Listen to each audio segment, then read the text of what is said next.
Shalom, selamat hari Minggu untuk sahabat anak-anak yang ada di rumah, untuk dimanapun kita berada. Mari siapkan hati kita untuk beribadah kepada Tuhan. Kita percaya untuk ibadah hari ini, biarkanlah Tuhan yang melawat kita, Tuhan yang melihat kerinduan masing-masing kita. Mari datang kepada Tuhan dengan sikap yang benar. Kami datang di hadapan-Mu ya Tuhan. Kami bawa kerinduan kami ya Tuhan. Terima kasih ya Tuhan. Terima kasih untuk penyertaan-Mu ya Tuhan. Terima kasih.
saat ini ya Bapa. Ya Tuhan, nyata di sini, kemenangan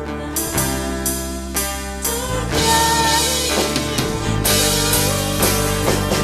ku yakin Kau hadir di sini.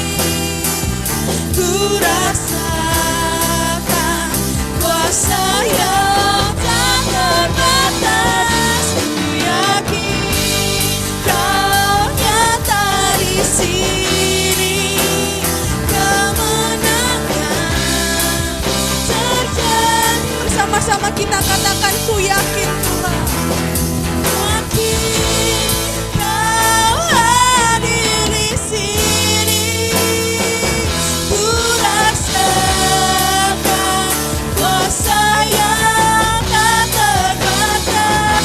Ku yakin Kau nyata di sini. Kemenangan terjadi di sini. Kesembuhan terjadi di sini. Kelepasan terjadi di sini.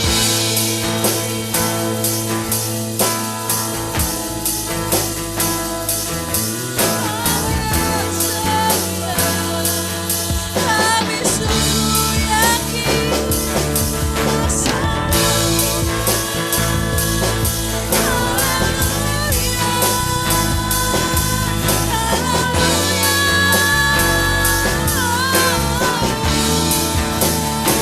kami sembah,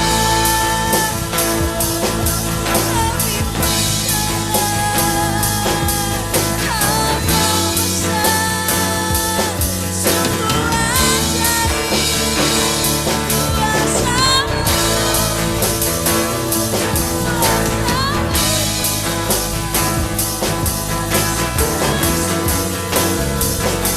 Kami sembah, kami tinggikan nama-Mu.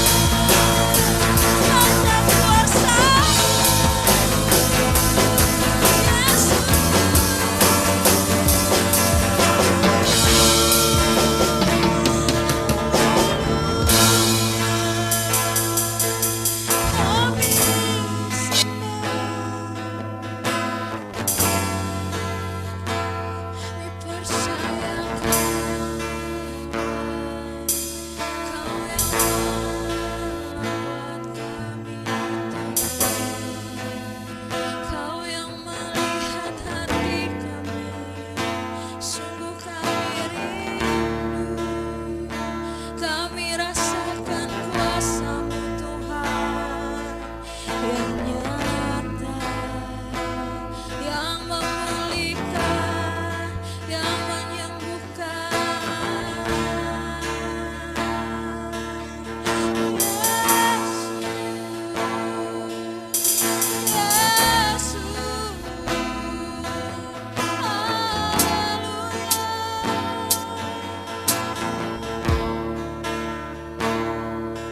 Kami yakin Kau hadir di tempat kami, masing-masing kami saat ini beribadah Tuhan.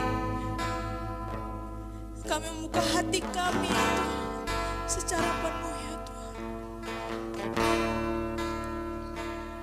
Ku yakin Kau hadir di sini. Ku rasakan kuasa yang tak terbatas. Kami yakin ya Tuhan. Kau nyata di sini. Kemenangan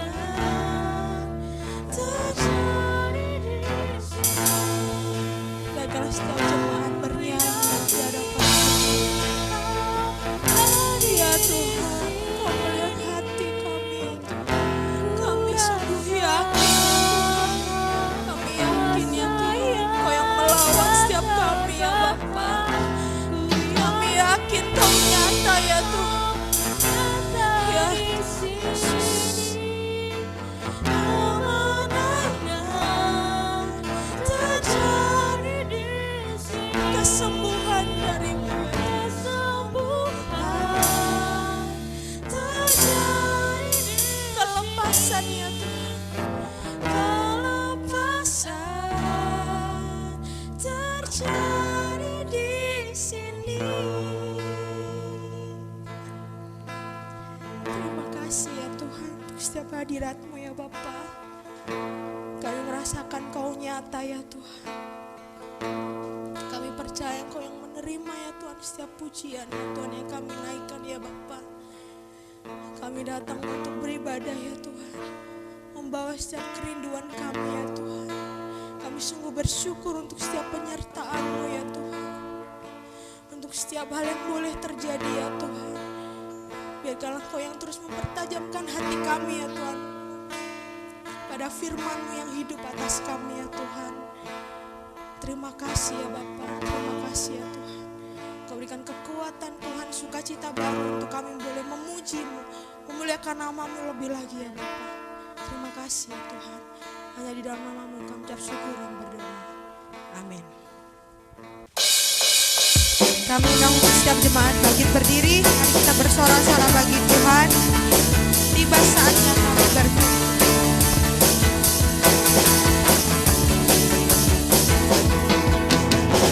Tiba saatnya kami berkumpul bersatu dari setiap suku dan bangsa, berdiri di hadapan Rata Anak Domba, satu suara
Besarlah nama Tuhan.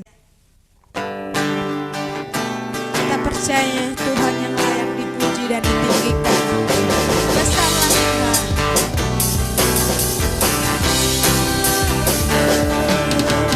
Besarlah Tuhan dan layak dipuji.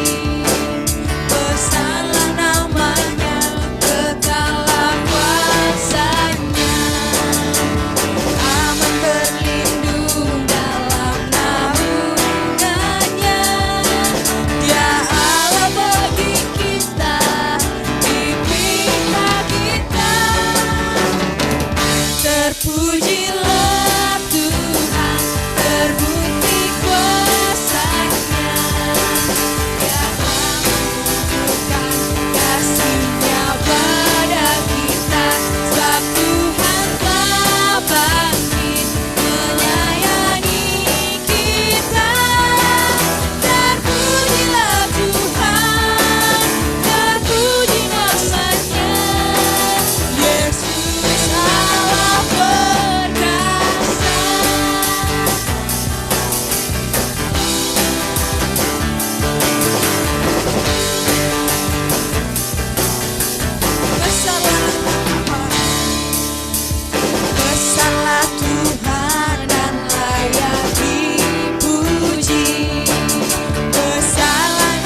Mari siapkan hati kita untuk masuk dalam firman Tuhan. Kami percaya Engkau yang melingkupi hidup kami ya Tuhan.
Mari kita satu di dalam doa. Bapa, kami bersyukur Tuhan untuk kebaikan Tuhan bagi kami. Sampai hari ini kami bisa berkumpul dalam ibadah yang indah ini. Kami bisa memuji Engkau, memuliakan Engkau, dan bisa menyembah Engkau Tuhan pada hari ini. Dan saat ini kami akan mendengarkan kebenaran firman Tuhan. Mari Roh Kudus bekerja bagi kami, berikan pengertian bagi kami, berikan hikmat bagi kami, sehingga firman yang kami renungkan akan menjadi firman yang mengubahkan hidup kami, firman yang menuntun kami, membentuk kami untuk menjadi serupa dengan Kristus. Persiapkan hati kami sama seperti tanah yang gembur itu Tuhan, sehingga ketika benih firman ini ditaburkan boleh bertumbuh, berakar, dan menghasilkan buah dalam kehidupan kami. Hamba-Mu yang akan Engkau pakai untuk menyampaikan kebenaran firman ini juga Tuhan urapi, Tuhan pakai, Tuhan nyatakan isi hati-Mu Tuhan, biar materi yang telah dipersiapkan ini Tuhan penuh dengan urapan Tuhan, sehingga apa yang hamba sampaikan merupakan isi hati Tuhan bagi setiap kami Bapa. Terima kasih Tuhan, di dalam nama Yesus Tuhan kami yang hidup. Haleluya. Amin. Shalom, selamat hari Minggu. Sungguh bersuka cita bisa kembali melayani saudara dalam pelayanan firman Tuhan pada hari ini. Mari sama-sama kita siapkan hati kita, biarkan kebenaran firman yang kita dengar ini bisa menjadi pedoman dalam hidup kita dan dapat bisa mengubahkan hidup kita untuk kita bisa hidup berkemenangan di dalam panggilan Tuhan dalam hidup kita masing-masing. Saudaraku yang kekasih, hari ini saya ingin mengajak kita untuk merenungkan firman Tuhan dengan tema berjalan bersama Tuhan, yang terambil dari 1 Samuel pasal 17 ayat 40 sampai ayat yang ke-58. Untuk itu saya ajak kita untuk membaca firman Tuhan ini, dan saya akan membacakan bagi kita semua. 1 Samuel pasal yang ke-17 ayat 40 sampai ayatnya yang ke-58. Perkelahian Daud dengan Goliat. Lalu Daud mengambil tongkatnya di tangannya, dipilihnya dari dasar sungai 5 batu yang licin dan ditaruhnya dalam kantung gembala yang dibawanya, yakni tempat batu-batu, sedang umbannya dipegangnya di tangannya. Demikianlah ia mendekati orang Filistin itu. Orang Filistin itu kian dekat menghampiri Daud, dan di depannya ada orang yang membawa perisainya. Ketika orang Filistin itu menunjukkan pandangnya ke arah Daud serta melihat dia, dihinanya Daud itu karena ia masih muda, kemerah-merahan dan elok parasnya. Orang Filistin itu berkata kepada Daud, "Anjingkah aku, maka engkau mendatangi aku dengan tongkat?" Lalu demi para allahnya orang Filistin itu mengutuki Daud. Pula orang Filistin itu berkata kepada Daud, "Hadapilah aku, maka aku akan memberikan dagingmu kepada burung-burung di udara dan kepada binatang-binatang di padang." Tetapi Daud berkata kepada orang Filistin itu, "Engkau mendatangi aku dengan pedang dan tombak dan lembing, tetapi aku mendatangi engkau dengan nama Tuhan semesta alam, Allah segala barisan Israel yang kau tantang itu. Hari ini juga Tuhan akan menyerahkan engkau ke dalam tanganku, dan aku akan mengalahkan engkau dan memenggal kepalamu dari tubuhmu. Hari ini juga aku akan memberikan mayatmu dan mayat tentara orang Filistin kepada burung-burung di udara dan kepada binatang-binatang liar, supaya seluruh bumi tahu bahwa Israel mempunyai Allah, dan supaya segenap jemaah ini tahu bahwa Tuhan menyelamatkan bukan dengan pedang dan bukan dengan lembing, sebab di tangan Tuhanlah pertempuran, dan ia pun menyerahkan kamu ke dalam tangan kami." Ketika orang Filistin itu bergerak maju untuk menemui Daud, maka segeralah Daud berlari ke barisan musuh untuk menemui orang Filistin itu. Lalu Daud memasukkan tangannya ke dalam kantungnya, diambilnyalah sebuah batu dari dalamnya, diumbannya, maka kenalah dahi orang Filistin itu, sehingga batu itu terbenam di dalam dahinya, dan terjerumuslah ia dengan muka ke tanah. Demikian Daud mengalahkan orang Filistin itu dengan umban dan batu. Ia mengalahkan orang Filistin itu dan membunuhnya tanpa pedang di tangan. Daud berlari mendapatkan orang Filistin itu, lalu berdiri di sebelahnya. Diambilnyalah pedangnya, dihunusnya dari sarungnya, lalu menghabisi dia. Dipancungnyalah kepalanya dengan pedang itu. Ketika orang-orang Filistin melihat bahwa pahlawan mereka telah mati, maka larilah mereka. Maka bangkitlah orang-orang Israel dan Yehuda, mereka bersorak-sorak lalu mengejar orang-orang Filistin sampai dekat Gad dan sampai pintu gerbang Ekron. Dan orang-orang yang terbunuh dari orang Filistin bergelimpangan di jalan Saaraim sampai Gad dan sampai Ekron. Kemudian pulanglah orang Israel dari pemburuan hebat atas orang Filistin, lalu menjara perkemahan mereka. Dan Daud mengambil kepala orang Filistin yang dipancungnya itu dan membawanya ke Yerusalem. Tetapi senjata-senjata orang itu ditaruhnya di dalam kemahnya. Ketika Saul melihat Daud pergi menemui orang Filistin itu, berkatalah ia kepada Abner panglima tentaranya, "Anak siapakah orang muda itu, Abner?" Jawab Abner, "Demi Tuanku hidup ya Raja, sesungguhnya aku tidak tahu." Kemudian Raja berkata, "Tanyakanlah anak siapakah orang muda itu." Ketika Daud kembali sesudah mengalahkan orang Filistin itu, maka Abner memanggilnya dan membawanya menghadap Saul, sedang kepala orang Filistin itu masih ada di tangannya. Kata Saul kepadanya, "Anak siapakah engkau ya orang muda?" Jawab Daud, "Anak hamba tuanku Isai, orang Betlehem itu." Saudara, kisah Daud dan Goliat ini adalah sebuah kisah yang cukup terkenal, di mana kisah ini merupakan sebuah cerita yang sungguh sangat fenomenal, disebabkan karena ada seorang tentara Filistin yang cukup besar, ini di Alkitab menyebutnya sebagai raksasa, yang mengejek-ngejek bangsa Israel dan menantang duel bangsa Israel, prajurit bangsa Israel untuk berhadapan dengannya. Dan dia mengatakan kalau seandainya bangsa Israel kalah, maka mereka akan menjadi budak dari orang Filistin. Tetapi ketika dia kalah, maka orang Filistin akan menjadi budak dari bangsa Israel. Kisah Daud dan Goliat ini muncul karena pertempuran yang terjadi antara orang Israel dan juga orang-orang Filistin. Nah, dalam peristiwa ketika Goliat mengejek bangsa Israel, Daud disuruh ayahnya untuk pergi kepada tempat pertempuran karena di sana ada kakaknya, ketiga kakaknya yang membantu mengikuti Saul untuk masuk dalam medan peperangan.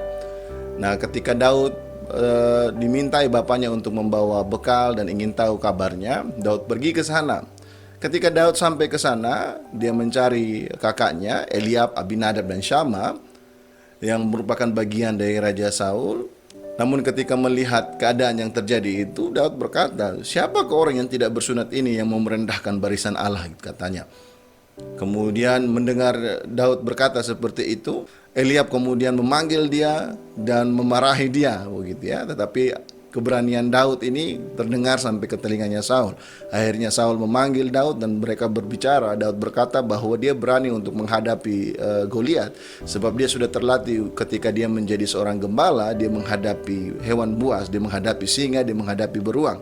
Dan dia dengan orang ini pun, dengan melawan Goliat pun dia tidak takut sekalipun untuk menghadapinya.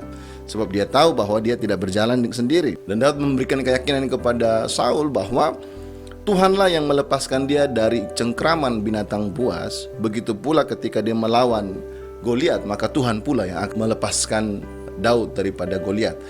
Dan akhirnya Saul mengizinkan untuk Daud pergi berperang melawan Goliat.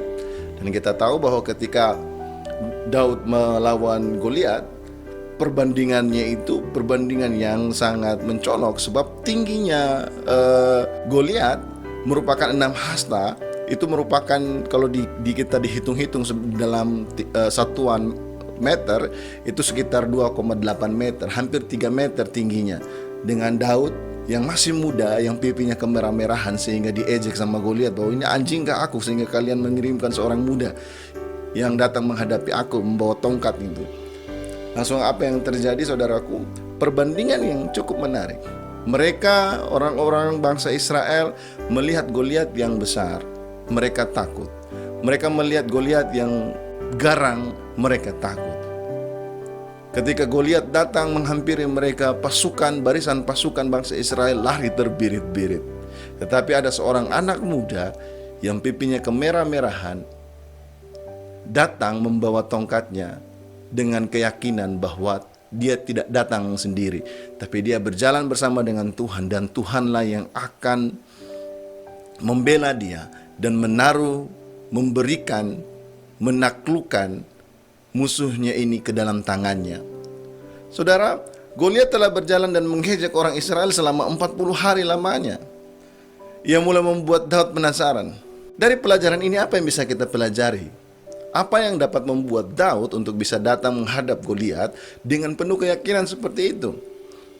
Melihat seorang yang besar, di mana semua orang takut, di mana semua orang khawatir, di mana semua orang bimbang, dan akhirnya mereka lari dari Goliat, tetapi Daud bisa datang dan berani menantangnya. Dan kita tahu bahwa singkat cerita, Daud mengalahkannya tanpa pedang. Hanya sekali lemparan dari batu dan katapel yang dia punya, diumbannya lah batu itu kepada dahinya Goliat, dan akhirnya Goliat tergeletak, jatuh. Bagaimana bisa Daud melakukan itu? Bagaimana Daud berbeda dari orang-orang yang lain pada saat itu? Alkitab mencatat Eliab adalah seorang muda yang tinggi besar. Tetapi ketika melihat Goliat, seorang muda yang tinggi besar dan prajurit yang terlatih dalam peperangan, melihat musuhnya yang begitu besar, takut, lari dari pertempuran. Dan bukan hanya cuma Eliab, tapi rata-rata semua bangsa Israel, semua pasukan barisan Allah, barisan bangsa Israel pada saat itu melihat Goliat, mereka lari. Apa yang membedakan antara para prajurit ini dengan Daud? Kalau kita mau baca dan kita merenungkan secara mendalam, maka kita menemukan bahwa Daud memiliki keyakinan terhadap Allah yang hidup dalam hidupnya. Nah, keyakinan ini mempengaruhi pandangannya terhadap bangsa Israel, bahwa bangsa Israel ini adalah barisan Allah yang hidup. Dia percaya bahwa barisan bangsa Israel, pasukan bangsa Israel ini bukan melihat dengan cara pandang orang-orang Israel melihat.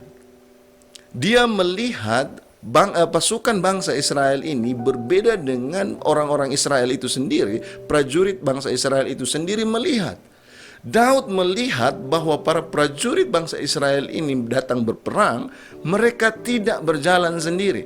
Daud melihat ketika mereka berperang, ada Tuhan bersama-sama dengan mereka dalam peperangan. Tetapi berbeda dengan orang-orang Israel atau para prajurit ini, mereka melihat peperangan, mereka berada dalam medan peperangan, mereka tidak menggunakan kacamata yang sama dengan apa yang dipakai oleh Daud dalam melihat peperangan yang ada. Mereka melihat Goliat dengan kacamata manusia. Mereka melihat Goliat dengan sudut pandang manusia. Mereka melihat Goliat dengan sudut pandang sebagai manusia biasa, yang akhirnya membuat mereka takut, khawatir, tidak percaya bahwa mereka berjalan bersama-sama dengan Allah, melupakan bahwa mereka adalah pasukannya Tuhan, melupakan jati diri mereka sebenarnya bahwa mereka adalah bangsa Israel, milik kepunyaan Tuhan, di mana Tuhan ada bersama-sama dengan mereka untuk memimpin mereka masuk dalam peperangan tersebut. Tetapi Daud berbeda. Daud melihat bahwa Tuhan ada bersama-sama dengan mereka. Dan ketika dia masuk dalam peperangan, dia percaya bahwa Tuhan yang telah menjaga dia, melepaskan dia dari cengkraman cakar binatang buas, singa, beruang ketika dia menjadi gembala. Ketika dia berada dalam peperangan itu menghadapi Goliat, dia percaya juga Allah yang sama yang akan melepaskan dia dari pertempuran tersebut dan akan menjatuhkan musuhnya ke bawah kakinya. Dan itu yang terjadi. Daud memiliki keyakinan yang besar kepada Tuhan. Dan keyakinan itu membuat Daud dapat berani untuk melawan Goliat. Nah, sampai di sini mari kita lihat secara mendalam dan mendetail. Saudaraku yang kekasih, di dalam pasal sebelumnya, di mana pasal itu adalah bercerita tentang Daud diurapi untuk menjadi raja oleh Samuel. Nah, menariknya di sini, pengurapan yang diberikan kepada Daud sebagai tanda dia adalah raja yang akan menggantikan Saul, ini memiliki makna yang luar biasa. Sebab di dalam tradisi bangsa Israel, tanda bahwa dia milik kepunyaan Tuhan, dia dikuduskan sebagai milik Tuhan adalah dengan cara dia diurapi. Ketika dia diurapi, dia milik Tuhan dan dia akan mendapatkan pemeliharaan oleh Tuhan. Itu sama seperti apa yang terjadi kepada Yesus. Sebelum Yesus datang di dalam perjanjian lama, dinubuatkan, contoh di dalam Mazmur pasal 45 ayat 8 ya, berkata bahwa engkau mencintai keadilan dan membenci kefasikan, sebab itu Allahmu telah mengurapi engkau dengan minyak sebagai tanda kesukaan, melebihi teman-teman sekutumu. Begitu juga di dalam Yesaya pasal 61 ayat 1, Roh Tuhan Allah ada padaku, oleh karena Tuhan telah mengurapi aku, Ia telah mengutus aku untuk menyampaikan kabar baik kepada orang-orang sengsara dan merawat orang-orang yang remuk hati, untuk memberitakan pembebasan bagi orang-orang tawanan dan kepada orang-orang terkurung kelepasan dari penjara.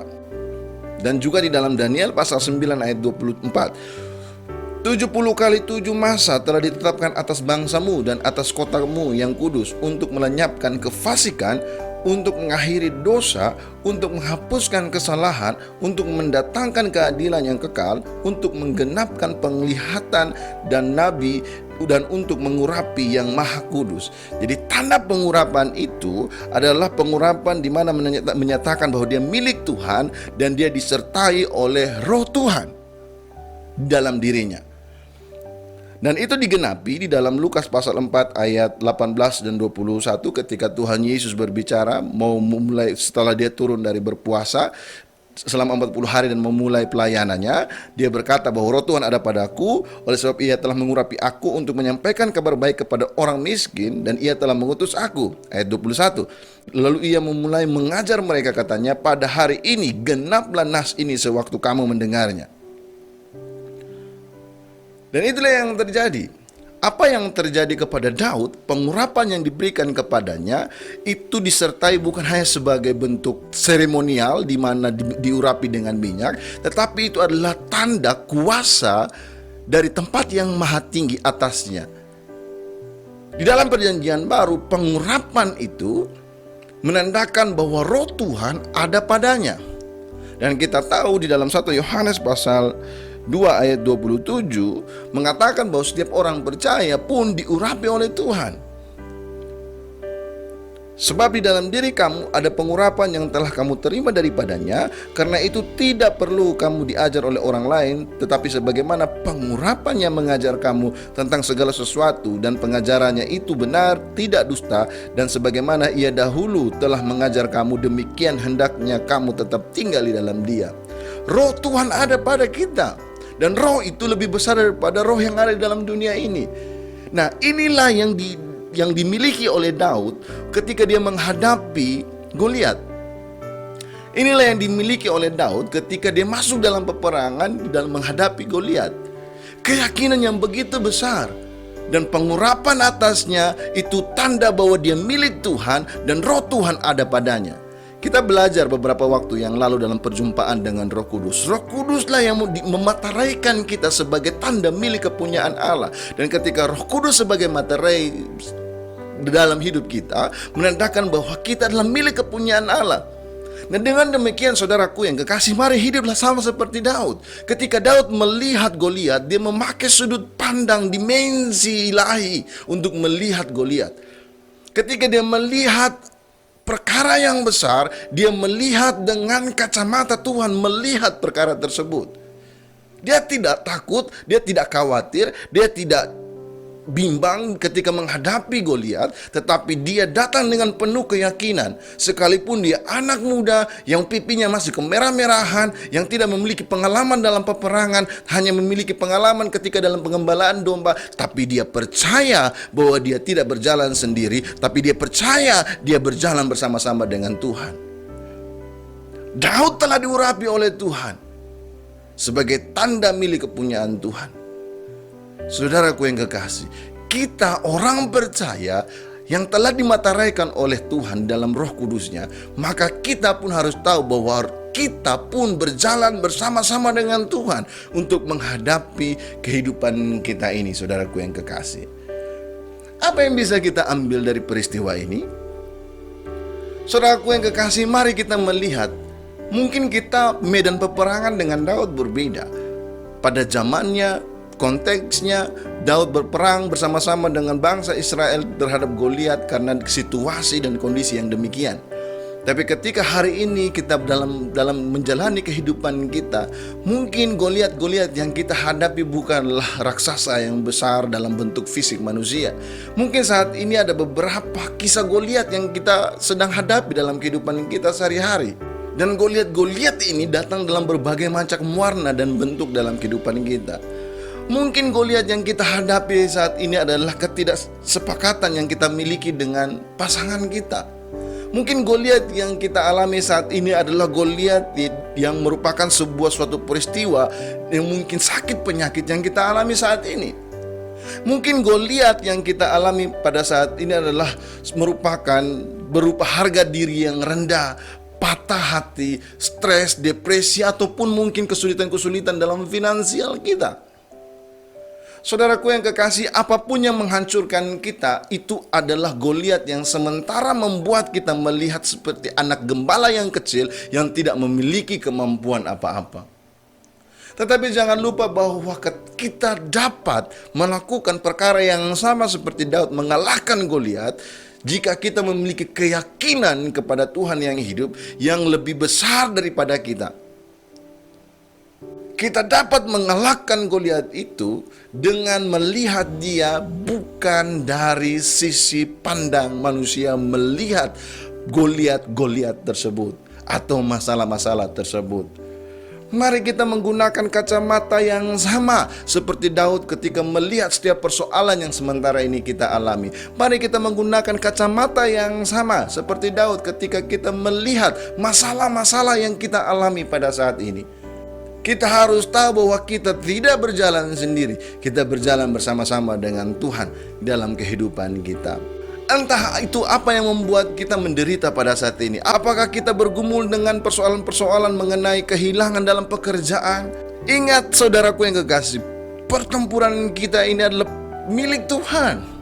Apakah anak-anak kita bergaul dengan orang-orang yang salah, saudara kita, adik kita, pasangan kita, sahabat kita, siapapun itu yang terdekat dengan kita yang sementara ini terjerumus di dalam dosa. Bahkan mungkin kita pun sementara terjerumus di dalam pergaulan yang buruk. Ingat saudaraku yang kekasih bahwa pertempuran kita ini bukan pertempuran kita sendiri, tapi ini adalah milik Tuhan. Mari kita sama-sama belajar sama seperti Daud. Kira-kira apa yang dapat kita lakukan pada hari ini? Mari kita sama-sama melihat bahwa Tuhanlah yang ada di dalam diri kita lebih besar daripada setiap situasi yang sementara kita hadapi pada saat ini. Ingat saudaraku yang kekasih, pandemi COVID-19 ini atau situasi yang sementara menghimpit kita ini, keadaan yang sementara menghimpit kehidupan kita saat ini, baik finansial, masa depan, pasangan hidup, pergumulan-pergumulan, belenggu-belenggu dosa yang mengikat kita, saudaraku yang kekasih. Ingat bahwa pertempuran kita ini adalah milik Tuhan. Dan kita berjalan bersama-sama dengan Tuhan. Dan Tuhan jauh lebih besar daripada semua yang sementara kita hadapi ini, saudaraku yang kekasih. Mari kita belajar dari Daud. Daud memiliki hubungan yang dekat dengan Tuhan. Dia mengenal Tuhannya dengan benar. Sama seperti apa yang tertulis di ayat yang ke-45. Tetapi Daud berkata kepada orang Filistin itu, "Engkau mendatangi aku dengan pedang dan tombak dan lembing, tetapi aku mendatangi engkau dengan nama Tuhan semesta alam, Allah segala barisan Israel yang kau tantang itu." Mari sama-sama kita datang dan menghadapi situasi yang kita alami ini dan berkata kepada persoalan itu, berkata kepada masalah itu, berkata kepada situasi itu, bahwa kita datang dengan Tuhan semesta alam.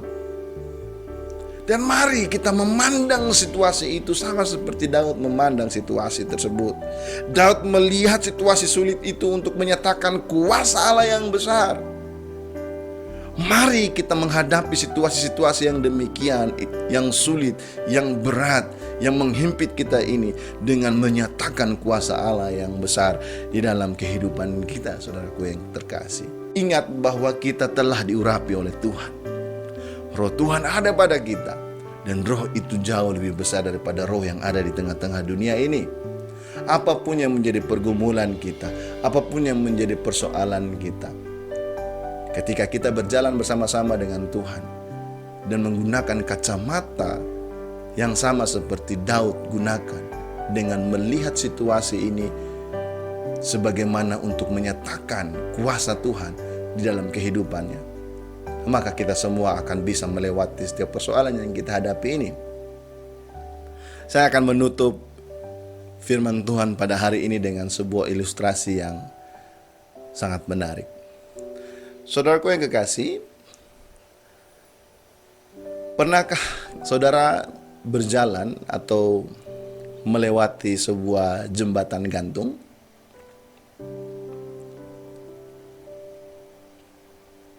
Ini ibaratnya sama seperti ketika kita berada dalam sebuah situasi di mana kita tersesat, dan untuk bisa menemukan jalan keluar tersebut dari lingkungan yang dimana kita tersesat ini, kita harus melewati sebuah jembatan gantung. Apa yang Anda pikirkan ketika melihat jembatan tersebut, saudaraku yang kekasih? Sebuah jembatan yang disusun dari balok-balok dan diikatkan dengan tali, dibuatkan dengan 2 pegangan untuk orang bisa melewatinya. Dan ketika kita harus melewatinya, jika kita berjalan tanpa memegang tali itu sebagai pegangan kita, maka otomatis kita bisa terjungkal, jatuh ke tepinya, bisa ke jurang atau mungkin ke air yang kita lewati. Tetapi ketika kita berjalan dengan memegang kuat-kuat talinya sebagai pegangan kita untuk kita melangkah, namun kita tidak berkonsentrasi untuk melihat pijakan kaki kita, bisa saja kita bisa terjatuh juga karena kita salah menginjak jembatan yang telah kita lewati ini. Namun dalam proses yang menariknya adalah ketika kita dalam proses perjalanan dalam jembatan ini adalah ketika kita mulai sampai ke tengah jembatan itu. Semakin kita semakin ke tengah, maka guncangan semakin kuat kita terasa.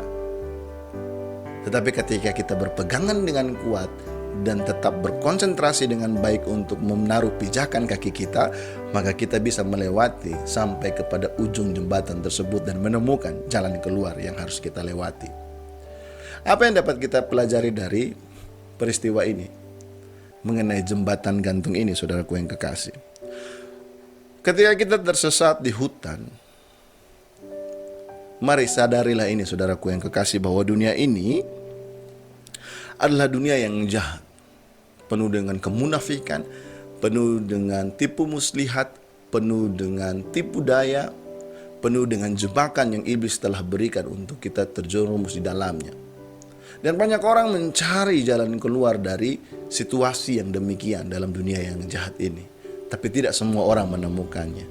Beruntung kita adalah orang-orang yang terpilih yang dapat menemukan jalan keluar tersebut, yaitu jembatan tali itu. Siapa lagi kalau bukan Dia, yaitu Yesus Tuhan kita sebagai satu-satunya jalan dalam hidup kita untuk sampai kepada kerajaan Allah. Namun saudaraku yang kekasih, ketika kita masuk dalam jalan ini, Yesus berkata bahwa jalan orang-orang yang mengikuti Dia masuk ke dalam jalan yang sempit dan berliku-liku. Sama seperti jembatan ini, jalannya sempit. Kita harus berpegangan kuat-kuat dan menapakkan kaki dengan penuh konsentrasi, maka kita bisa akan melewatinya. Ketika kita tidak memegang jembatan ini dengan kuat, bisa saja kita terjungkal. Ketika kita tidak berkonsentrasi untuk menapakkan kaki kita fokus kepada jembatan ini, maka kita pun bisa terjungkal. Mari ingatlah dan lihatlah hidup kita sebagaimana kita ada bersama-sama dengan Kristus. Berpeganglah kuat kepadanya dan fokuslah untuk berjalan bersama-sama dengan Tuhan.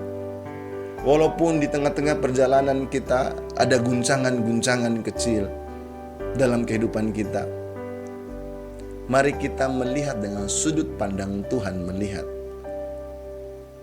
bahwa guncangan-guncangan itu adalah bagian dari dinamika supaya kita melihat kuasa Tuhan bekerja dalam hidup kita, menopang kita untuk kita bisa melewati sampai pada jalan keluar yang telah Tuhan siapkan untuk kita semua.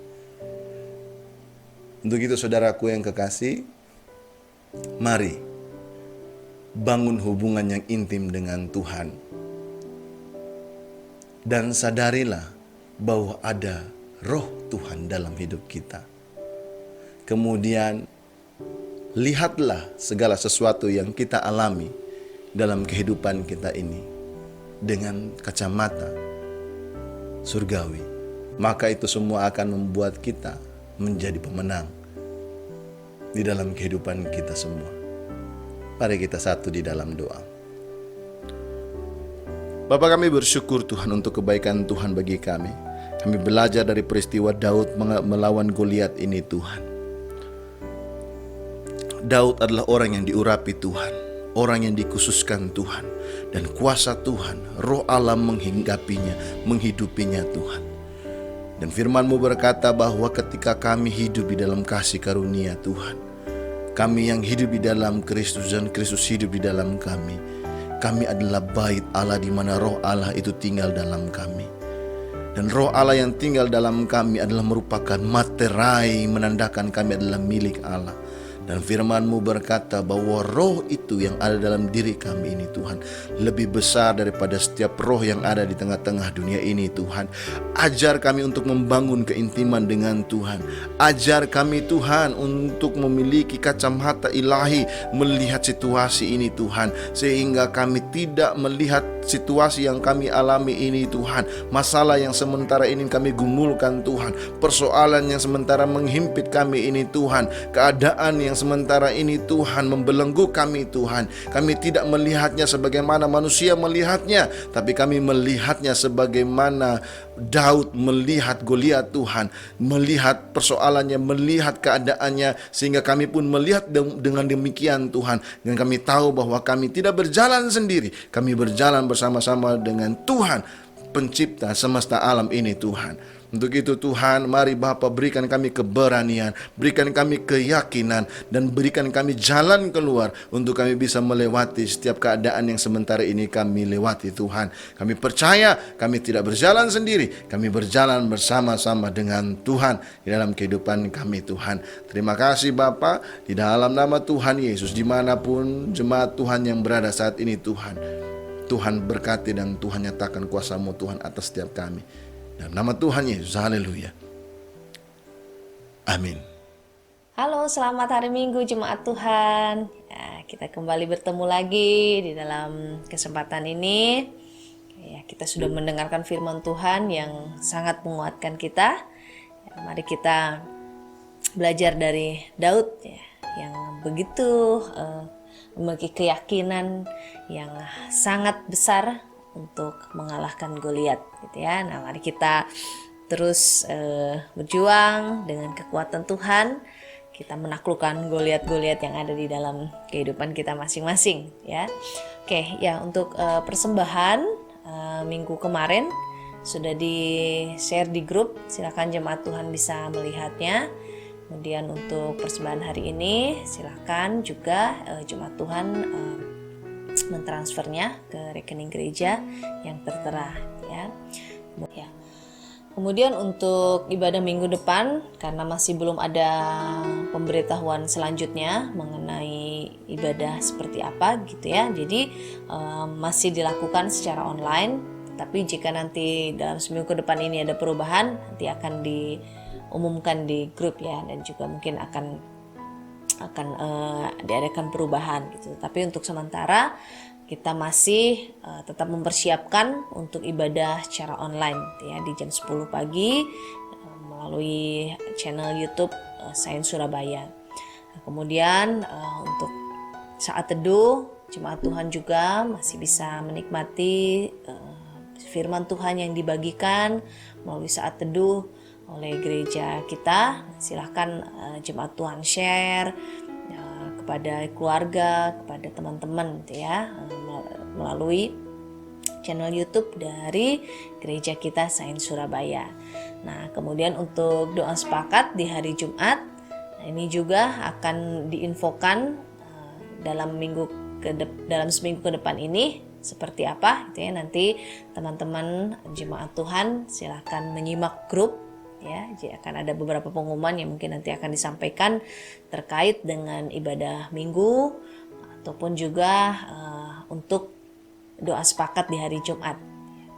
Ya, itu saja. Kita akan berdoa untuk persembahan dan juga kita akan berdoa untuk doa syafaat kita. Mari kita berdoa. Bapak, terima kasih, kami bersyukur untuk hari ini karena kami kembali diberikan kesempatan untuk beribadah kepada Engkau di hari ini ya Tuhan. Biarlah sungguh-sungguh kami memaknai setiap waktu-waktu ibadah ini dengan sangat baik, sehingga di dalam setiap kondisi apapun yang sedang kami hadapi, kami tetap bersikap baik dan menyambut ibadah ini dengan penuh sukacita. Ya Bapak, kami bersyukur, berdoa untuk setiap persembahan yang terkumpul di hari ini. Biarlah semua persembahan ini sungguh boleh menjadi persembahan yang berkenan di hadapan Engkau. Dan satu hal lagi, semua yang kami berikan ini hanya mengingatkan kami bahwa semua yang kami miliki itu adalah titipan-Mu, itu adalah milik-Mu, sehingga ini selalu mengingatkan kami dan menyadarkan kami ya Tuhan. Kau berkati tangan-tangan yang memberi dan juga memberkati tangan-tangan yang belum bisa memberi. Biarlah Tuhan yang memberkati semuanya ya Bapa. Tuhan Yesus, kami juga tetap berdoa untuk bangsa dan negara kami di tengah-tengah yang terjadi beberapa belakangan ini ya Tuhan, dengan situasi politik yang sedang tidak kondusif. Mari Tuhan yang menolong sehingga bangsa kami ini bisa melewati setiap masa-masa sulit di tengah-tengah pandemi ini ya Tuhan, dengan berbagai macam hal-hal yang terjadi di dalam kehidupan politik bangsa ini. Biarlah Tuhan yang menolong sehingga pihak-pihak terkait boleh mengambil sikap-sikap yang bijaksana, walaupun mungkin harus berbeda pendapat, tetapi biarlah boleh menemukan satu titik kesepakatan untuk kepentingan bangsa ini ya Tuhan. Kami menyerahkan para pemimpin bangsa kami, biarlah Tuhan juga yang menolong, memberkati, memberikan kekuatan, kemampuan, otoritas, sehingga mereka juga dengan penuh hikmat, dengan penuh cinta akan bangsa ini, memimpin bangsa ini ke arah yang lebih baik ya Tuhan. Terima kasih Bapa, kami berdoa untuk setiap jemaat Tuhan. Mari Engkau berkati setiap pergumulan yang dihadapi. Biarlah Tuhan kami belajar seperti Daud menghadapi semua ini dengan satu keyakinan bahwa Allah berserta dengan kami, bahwa Tuhan lebih besar dari apapun persoalan yang kami hadapi di dalam kehidupan ini. Biarlah Tuhan tolong kami, firman yang sudah kami dengarkan ini sungguh-sungguh boleh menjadi kekuatan, boleh menjadi pengingat ketika kami menghadapi berbagai macam pergumulan dalam kehidupan kami. Kau berkati jemaat Tuhan yang bergumul dengan pasangan hidup, yang bergumul dengan pekerjaan, yang bergumul dengan kesehatan, yang bergumul dengan keuangan. Mari Tuhan Kau berkati semuanya. Biarlah kami boleh menemukan Tuhan dan kami menyatakan Allah yang lebih besar di balik semua masalah yang kami hadapi, sehingga orang-orang yang di sekitar kami pun boleh melihat Tuhan yang bekerja di dalam kehidupan kami. Terima kasih Bapa, kami sungguh bersyukur. Ini doa dan ucapan syukur kami alaskan di dalam nama Tuhan Yesus, kami yang hidup, kami berdoa. Amin. Mari jemaat Tuhan, saya undang untuk bangkit berdiri. Kita akan menutup ibadah kita. Mari angkat kedua tanganmu dan terima berkat dari Tuhan. Tuhan memberkati engkau dan melindungi engkau. Tuhan menyinari engkau dengan wajahnya dan memberikan engkau kasih karunia. Tuhan menghadapkan wajahnya kepadamu dan memberi engkau damai sejahtera. Dan ketahuilah bahwa berkat dari Allah Bapa, kasih karunia dalam Kristus Yesus Tuhan kami yang hidup, dan juga persekutuan yang indah bersama-sama dengan Roh Kudus akan menyertai kita semua dari hari ini sampai kedatangan Tuhan yang kedua kali. Kami klaim berkat ini hanya di dalam nama Yesus Tuhan kami yang hidup. Dan kami akan menutup ibadah kami pada siang hari ini Tuhan, sesuai dengan doa yang telah Tuhan ajarkan kepada kami. Bapa kami yang di surga, dikuduskanlah namamu, datanglah kerajaanmu, jadilah kehendakmu di bumi seperti di surga. Berikanlah kami pada hari ini makanan kami yang secukupnya, dan ampunilah kami akan kesalahan kami seperti kami juga mengampuni orang yang bersalah kepada kami. Dan janganlah membawa kami ke dalam pencobaan, tetapi lepaskanlah kami daripada yang jahat, karena Engkau lah yang punya kerajaan, kuasa dan kemuliaan sampai selama-lamanya. Amin. Selamat hari Minggu, Tuhan Yesus memberkati. Saya memberikan kesempatan bagi kita semua untuk mengambil saat teduh di hadapan Tuhan.